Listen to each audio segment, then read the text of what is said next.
아지타트에서 시작하는 감상 수업입니다. 그래서 오늘은 조선의 동국진경, 진경산수화에 대해서 알아보도록 하겠습니다. 먼저 우리 배움의 과정을 먼저 살펴볼 건데요. 오늘은 진경산수화의 개념, 특징, 그 다음에 배경까지 알아보고요. 다음 시간에는 나머지 상징성이나 작품에 대한 의의, 중요성, 생각과 느낌, 내가 작가라면 이 작품을 어떻게 다시 만들어 볼 수 있을까? 라는 등의 다양한 활동에 대해서 살펴보도록 할게요. 오늘은 개념과 특징, 그 다음에 배경까지만 알아보도록 하겠습니다. 그래서 항상 우리 수업의 목표는 반드시 알아야 한다고 얘기했죠. 이번 수업의 목표는 진경산수의 어떤 개념과 특징을 알고 그 다음에 중요한 건 진경산수화의 배경, 다양한 배경에 대해서 여러분이 설명하고 알고 꼭 자기의 것으로 만들었으면 좋겠습니다. 알겠죠? 자, 이제 시작해 볼게요. 작품 감상 전에 선생님이 하나의 질문을 하고 싶습니다. 혹시 그 주변에 다치거나 아니면 몸이 아픈 친구가 있지 않았어요? 여러분? 한 명쯤 그런 친구를 볼 수 있었을 거예요. 그 친구를 여러분이 어떻게 위로했는지 좀 궁금하네요. 만약에 나는 그런 경험이 없는데? 라는 친구도 있는데, 그렇다면 여러분이 만약에 아플 때 여러분이 괜찮니? 몸은 어떠니? 이렇게 물어보는 친구나 어떤 주변 사람이 혹시 있지 않았어요? 있었을 것 같아요. 있다고 하는 친구도 있고 없다고 하는 친구도 있을 거예요. 근데 만약에 여러분의 친구가 아프다면 어떤 위로의 말, 어떤 위로의 행동을 건넬 수 있을지 한번 생각해 보면 좋을 것 같아요. 선생님은 얼마 전에 강아지가 조금 아프고 아파하고 조금 감기 걸린 것 같이 되게 힘없이 돌아다니는 그런 거 본 거 있는데, 마음이 너무너무 아프더라고요. 그래서 강아지 막 쓰담쓰담도 해주고, 어디 아프니 막 먹을 것도 막 주고, 막 간식도 주고 그랬었어. 근데 이렇게 누군가 아플 때 말을 건네거나 어떤 위로의 행동을 한다거나 토닥토닥 해준다거나 이렇게 다양하게 자신의 마음을 표현할 수 있죠. 그런데 오늘은 이렇게 자신의 이런 마음을 그림으로 표현한 한 작가에 대해서 알아보도록 하겠습니다. 작품을 한번 볼게요, 먼저. 네, 이 작품은 정선의 인왕제색도입니다. 이 인왕제색도는 앞서 말했듯이 정선의 그 절친한 벗, 60년 동안 함께했던 무려 60년이에요, 여러분. 여러분, 정말 무려 60년입니다. 여러분이 진짜 얼마나 더 많은 삶을 살아야 하는지, 감이 안 올 수도 있는데, 무려 60년 동안 절친한 버시였던 친구가 굉장히 아파서 이 정선이 자신의 마음을 그 친구가 빨리 캐치하고 일어났으면 좋겠다라는 자신의 마음을 이렇게 그림으로써 표현한 작품입니다. 네, 정선입니다. 그래서 굉장히 멋지죠? 정말 멋있죠? 이 작품은 조선 최초가 아니라 최고의 어떤 진경산수화라고 할 수 있습니다. 최초는 아니에요. 네, 정말 멋있죠. 거장 겸재정선이 자신의 모든 기량을 쏟아내서 만든 작품입니다. 회화 중에는 실제로 몇 개 안 되는 국보 중 하나예요. 이 작품의 주제를 한번 살펴볼까요? 자, 인왕. 인왕은 인왕산을 그렸다는 의미입니다. 서울에 인왕산이 있죠? 그 인왕산을 한번 인터넷으로 검색해봐도 굉장히 좋을 것 같아요. 그 다음에 제색. 제색은 큰 비가 온 후에 아주 바로 막 개인 그런 풍경을 말합니다. 그래서 이 그림은 도는 그림이라는 거죠. 그래서 이 그림은 비가 온 직후에 인왕산 풍경을 그렸다라는 것을 말하고 있습니다. 자, 여러분, 여기서 폭포를 한번 찾아볼까요? 폭포를 한번 찾아봅시다. 발견한 친구도 있고, 발견하지 못한 친구도 있을 텐데, 선생님은 딱 보입니다. 바로 여기 있습니다. 폭포 여기 있어요. 또 더 있어요. 두 개가 더 남았습니다. 어디 있을까요? 바로 여기 있습니다. 보이시죠? 뭔가 물이 이렇게 내려가는 모양이 보입니다. 그렇죠? 그런데 뭔가 이상합니다.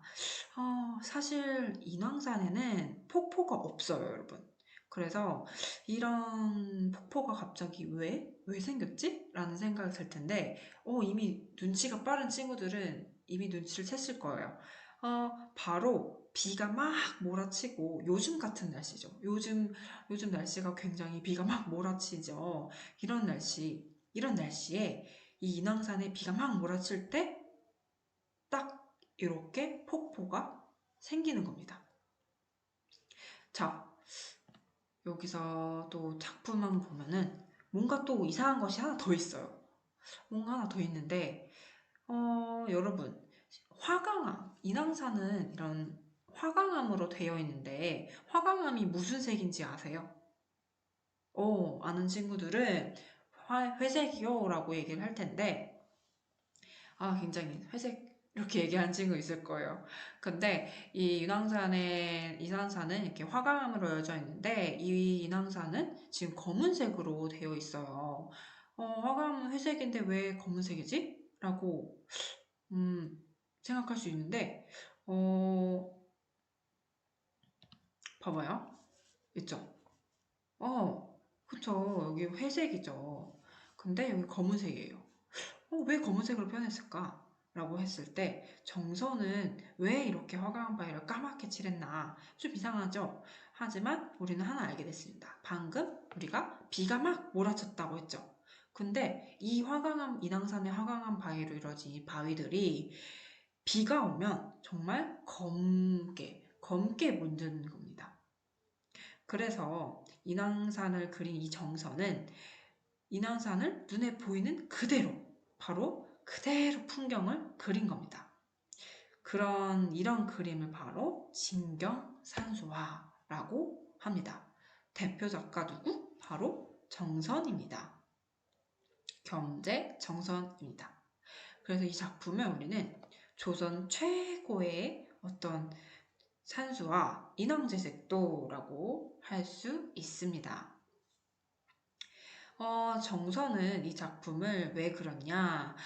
정선의 어떤 소중한 친구, 바로 이병현이 그 노안으로 몸져 누워있을 때 이 작품을 정선이 그렸다고 해요.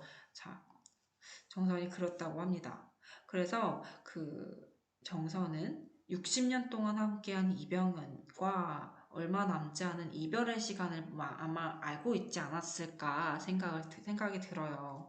그래서 자신의 친구가 굉장히 몸이 아프고 시간이 얼마 남지 않았다라는 그 마음이 들어서 이 친구가 빨리 일어나고 빨리 쾌차했으면 좋겠다는 마음이 얼마나 간절했을까요, 여러분? 그래서 자신의 마음을 어떻게 전달할 바를 몰라 자신이 제일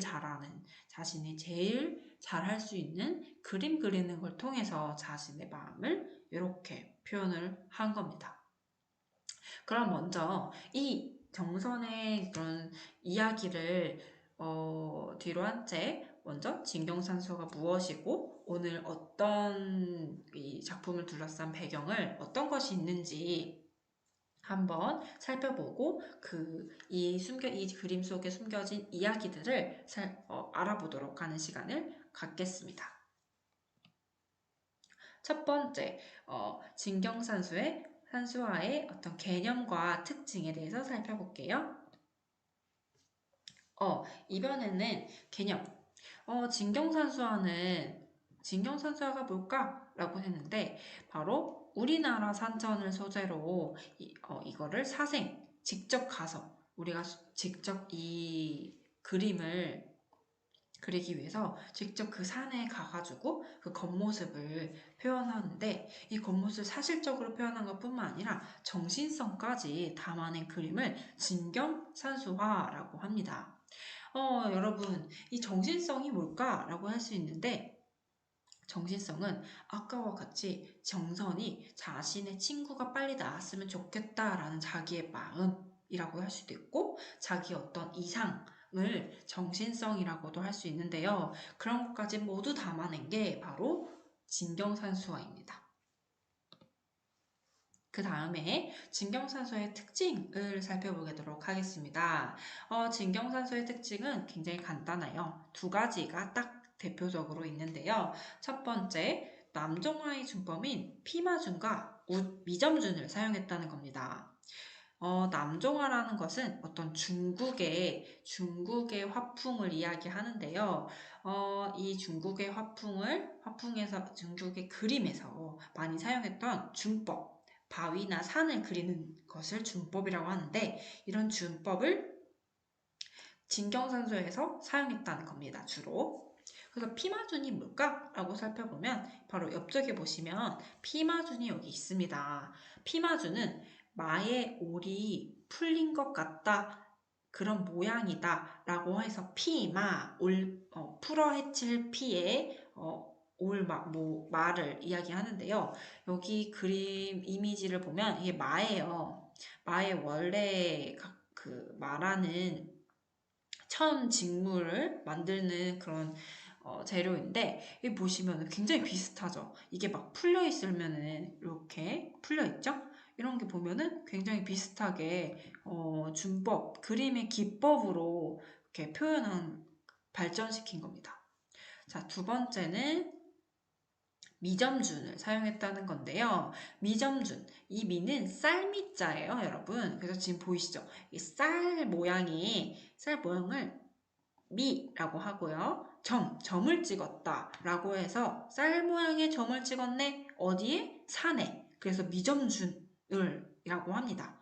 근데 실제로 여기 설명한 걸 볼까요? 여기 보면 뉘인 점들이 막 보이고 있습니다. 이렇게 요거 붓을 옆으로 눕혀서 그린 그 준법을 그 미점준이라고 합니다. 여기까지 이해되셨죠? 그 다음에 두 번째, 수직준을 사용했습니다. 수직준은 겸재정선이 창안한 준법인데요. 기존의 남종화 준법, 중국에서 발전하고 중국에서 만들어낸 준법을 우리나라 작가들이 많이 사용을 했습니다. 그런데 정선은 그런 준법이 우리나라의 산천을, 풍경들을 표현하는데 어울리는 것도 있고 어울리지 않는 것도 있네? 그래서 나는 이 준법, 우리나라의 풍경을 표현하는 준법을 만들 거야. 이 바위, 우리나라의 멋진 바위, 산, 이런 거를 표현하기 위해 딱 적합한 우리나라만의 준법은 없을까라고 고민을 하다가 그 실험과 연구와 어떤 피나는 노력 끝에 바로 이 수직준이라는 것을 개발하게 됩니다. 그래서 겸재정선이 창안한 준법으로 예리한 필선을 수직으로 쭉쭉 그려내어 표현한다 라고 해서 수직준이라고 합니다. 한번 볼까요? 이거는 금강전도의 일부분입니다. 정선의 금강전도의 일부분인데, 금강산, 현재는 우리나라는 아니지만 조선시대에는 한 나라로 되어 있기 때문에 이 수직준 한번 볼까요? 여기 수직으로 이렇게 쭉쭉 내려 긋는 것을 수직준이라고 하는데요. 이렇게 우리나라를 표현하기 굉장히 적합한 준법을 만들어내서 이렇게 창의적인 작품을 제작하게 된 것이 바로 진경산수화의 특징이라고 할 수 있습니다.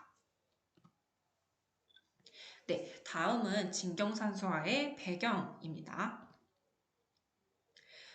네, 진경산수의 배경은 두 가지로 크게 나뉠 수 있습니다. 첫 번째, 실학사상을 배경으로 하고요. 두 번째는 조금 이따가 얘기할게요. 첫 번째 실학사상을 배경을 두었는데 이 실학사상이란 것은 무엇이냐? 여러분 프린트물에 한번 살펴보면 이 내용이 다 적혀 있죠. 프린트물에 보면은 실학은 현실을 중시하는 학문입니다. 현실, 우리가 사는 삶을 중시한다는 겁니다. 그래서 우리 주변에 대한 현실과 삶에 대한 관심이 점점 증가를 하게 돼요. 그래서 이 배경으로는 조선 중기, 조선 진경선선 조선 후기를 배경으로 하고 있는데 이전 시대 조선 중기에 어떤 일이 있었냐? 바로 여러분이 알고 있듯이 임진왜란, 네, 이순신 장군이 열심히 싸웠던 그 임진왜란과 또 기타의 많은 4대 전란이 일어났습니다. 그래서 조선시대의 우리 땅은 굉장히 부패하고 폐허가 되고, 관리들은 싸움만 하고, 부패를 하고, 뭐, 무능하고, 이런 것들을, 일반 이라면 서민들이 이런 이런 생각들을 자연스럽게 갖게 됩니다. 그래서 폐허가 된 이 나라를 다시 세워야 된다라고 생각을 하는데 이때 필요한 것은 바로 실용적인 거. 우리 삶에 관심을 갖고 우리 삶이 나아져야 한다 하기 때문에 이런 실용적인 학문에 관심을 갖게 되면서 실용적인 것, 실용적인 학문이 굉장히 크게 유행하게 됩니다. 이 때문에 이 영향으로 굉장히 기술이나 예술, 기술 같은 경우에는 기술이 발전돼야 서민들의 삶이 발전하고 더 윤택해질 수가 있죠. 그렇기 때문에 이런 과학기술이나 예술이 크게 굉장히 발전되고, 우리 주변에 실제 삶을 담아내고자, 미술에서도 이런 삶을 담아내고자 한 노력이 반영되었습니다. 그래서 두 번째는 조선은 성리학의 나라예요. 그 배경으로는 당시 명나라의 영향이 컸는데 이 명나라 조선 후기 때는 명나라에서 청나라로의 교체기가 발생이 됩니다. 그래서 명나라 성리학을 숭상하고 명나라와의 친명 정책을 펼쳤던 당시의 우리나라 조선시대가 청나라가 명나라에 의해서 청나라가 명나라를 멸하게 되면서 명나라가 청나라로 어떤 교체되는 시기가 당시의 시대적 배경이 됩니다. 그래서 그 명나라와 친하게 지내자 이런 정책을 펼쳤던 조선시대가 갑자기 뜬금없이 오랑캐다. 이들은 오랑캐야. 라고 불렀던 그런 청나라가 막 돌아가면서 점점, 명나라가 없어졌으니 우리가 이 아시아, 조선이라는 나라가 이 아시아의 중심이다. 세상의 중심이다. 중심이 되어야 한다. 오랑캐들에게 흔들릴 수 없다. 라는 어떤 조선 중화주의가 태동하게 됩니다. 그래서 점차 우리가 세상의 중심이니까 우리가 민족적으로 민족적인 어떤 자의식이 점점 싹트고 점점 성장하게 됩니다. 그에 따라서 우리 것이 최고다. 우리나라가 세상의 중심이다 라고 하기 때문에 점점 우리의 것이 최고도 최고이고 우리 주변에 있는 산천이 세상에서 제일 아름답다라는 생각도 증가하게 됩니다. 그래서 이러한 우리의 산천을 그림에 담는 것을 우리만의 기법과 우리의 이 아름다움을 우리만의 생각을 담아서 표현해야 된다라고 하는 어떤 진경산수화가 굉장히 독자적인 화풍으로 등장하게 됩니다.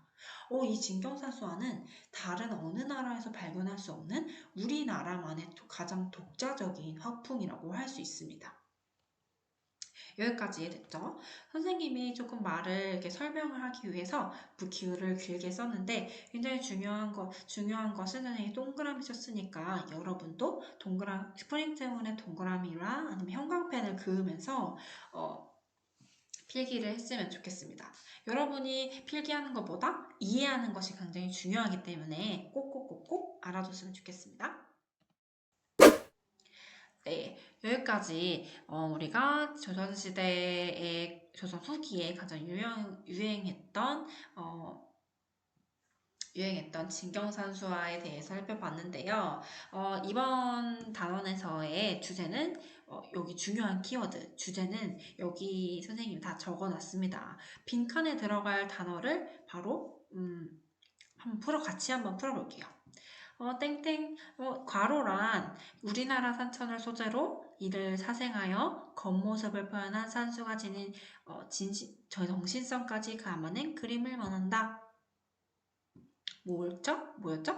바로 진경산수화라고 합니다. 선생님이 마우스를 썼기 때문에 조금 글씨체가 이상해도 잘 이해해주세요. 자, 두 번째 문제. 다음에 들어갈 빈칸, 단어는 무엇일까요? 다음 빈칸이죠? 네. 첫째, 남종화의 준법인 피마준과 미점준을 사용하였다. 둘째, 우리나라 산천 특징에 맞게 개발한 준법인 괄호를 사용한다. 네. 괄호란 겸대정선이 창안한 순법으로 예리한 필선을 수직으로 쭉쭉 그어내려 나타낸다. 무엇이죠? 바로 수직준이죠. 수직준입니다. 힌트는 수직으로 쭉쭉 그어내린다. 그죠? 네, 여기까지 굉장히 쉽죠? 마무리입니다. 이번 단원에서의 중요한 키워드 정리해봤습니다. 첫 번째, 피마준과 미점준. 두 번째는 수직준이고요. 배경 키워드는 첫 번째, 실학사상을 배경으로 두었다. 두 번째, 조선 성리학의 영향으로 우리가 세상의 중심이다 라는 생각. 바로 조선 중화주의가 싹 트서 민족적 자의식이 성장하였다 라고 할 수 있습니다.